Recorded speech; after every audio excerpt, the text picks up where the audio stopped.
E a questão, né? Como é que você vê o que que a gente precisa evoluir, por exemplo, na questão econômica? Ah, muita coisa. Eu acho que o Brasil tá quebrado. A gente tem que entender assim, o Brasil tem uma rota de colisão e a curva de juros futuro, com as expectativas internacionais e nacionais sobre isso, já estão nessa linha. Por quê?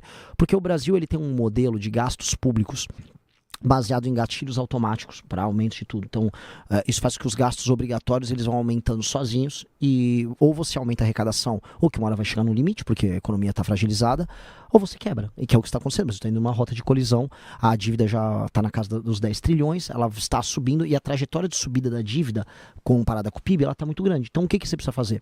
Uma reforma fiscal baseada na despesa, ou seja, tem que cortar despesas e desamarrar o que a gente chama de gatilhos obrigatórios de aumento de despesa. Então, a gente tem esses gatilhos nas áreas mais diversas, por exemplo, as vinculações ao orçamento de saúde e educação, que aumentam automaticamente. Você tem os gatilhos de aumento, por exemplo, para BPC e aposentadoria baseado no aumento do salário mínimo, que até faz a pessoa falar, pô, mas o aposentado, ele ganha mais no Brasil do que outros lugares do mundo. Não, não ganha. Porque o Brasil é o único lugar que aumentou o salário mínimo e você aumenta a aposentadoria. A gente inventou isso aqui. Só que quando você faz isso, você aumenta os gastos públicos de tal maneira que você tem que ter juros altos e você tem, no fim, aumentar a arrecadação para bancar isso e aí você aumenta os impostos. Ou seja, o dinheiro que a pessoa está dando com uma mão, você tira com a outra, então é ilusório. Então o aposentado está sendo enganado. Ô, Renan, eu acho interessante, a gente já conversou algumas vezes, e eu acho interessante quando você coloca essas suas propostas econômicas, porque elas são muito impopulares. Sim. Como é que se espera vencer eleições com medidas impopulares? Falando na campanha, medidas impopulares. Porque qual é o outro caminho? O caminho que vários políticos fazem, não toca nesse assunto ou joga para depois, ou não fala isso. A gente já viu isso em campanhas passadas. Políticos que falavam contra os juros e assumiram aumentando os juros. Mas que eu não acho que isso é certo, né? Eu posso estar sendo meio poliana, meio iludido, mas eu vou mentir. Eu prefiro ser altamente verdadeiro no que eu tô falando. E eu não acho que eu vou perder votos avisando as pessoas, vai precisar fazer isso, só que vai ser melhor. No curto prazo vocês vão brigar comigo, mas no médio prazo vocês vão ver que eu tô certo. Você falou da questão fiscal e essa vai ser a principal questão do próximo presidente da República. Porque, principalmente pelas últimas medidas e tudo isso e mais um pouco do que vem acontecendo, existe uma bomba fiscal para 2027 qual será a sua, se eleito, qual será a sua primeira medida fiscal? A primeira? É essa. Justamente, a gente tem uma PEC protocolada. Mara, eu tô sendo assim... até o Stuhlberger falou, olha, o único cara que parece que cometer sincericídios, quer falar a verdade sem ter medo de se machucar, é o Renan. E eu vou continuar. Então assim, eu vou ser bem sério. Eu já tenho uma PEC protocolada, o Kim já protocolou a PEC, que é uma PEC do equilíbrio fiscal que economiza 3,3 trilhões em 10 anos. Ela já tá lá no Congresso. Eu só vou pegar, vencer as eleições.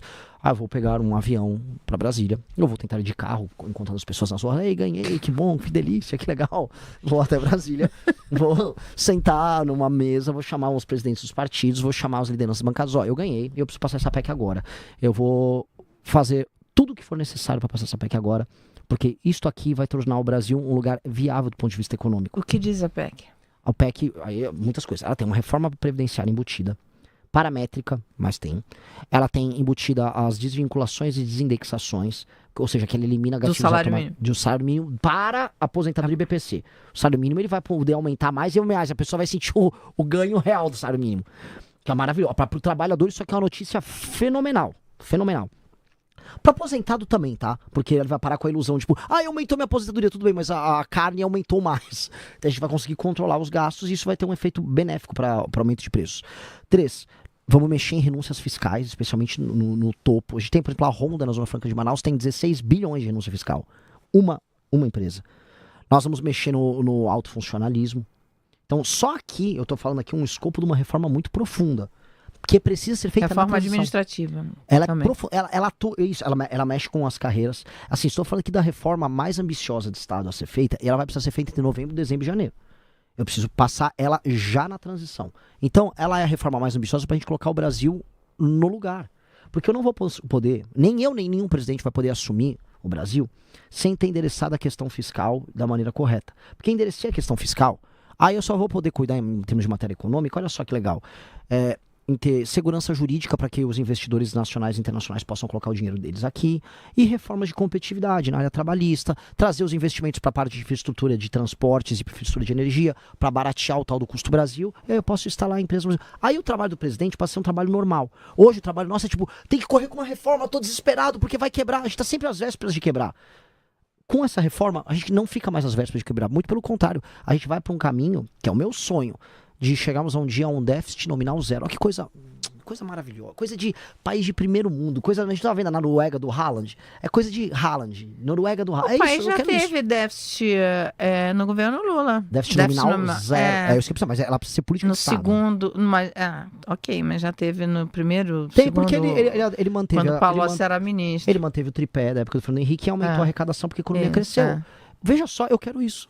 Só que entendendo assim, que os gatilhos automáticos daquela época não forçavam tanto porque a população era mais nova, não tinha tanta gente aposentada, o PT não tinha estourado as contas públicas aumentando os gastos como ele aumentou. Era um começo de governo Lula.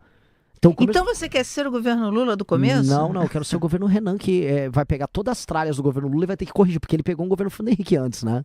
Aí ele pegou babinha do boi, né? Ele pegou um governo que ficou fazendo ajuste por 8 anos... E aí ele só cuidou de pegar um boom das commodities lá da China, políticas de estímulos econômicos, aumentou a arrecadação. Legal. Aí ele fez toda a caca. Eu tô pegando a caca. Gostou? Deixe seu like. Para não perder o que vem por aí, já clica no botão de se inscrever e ativa o sininho.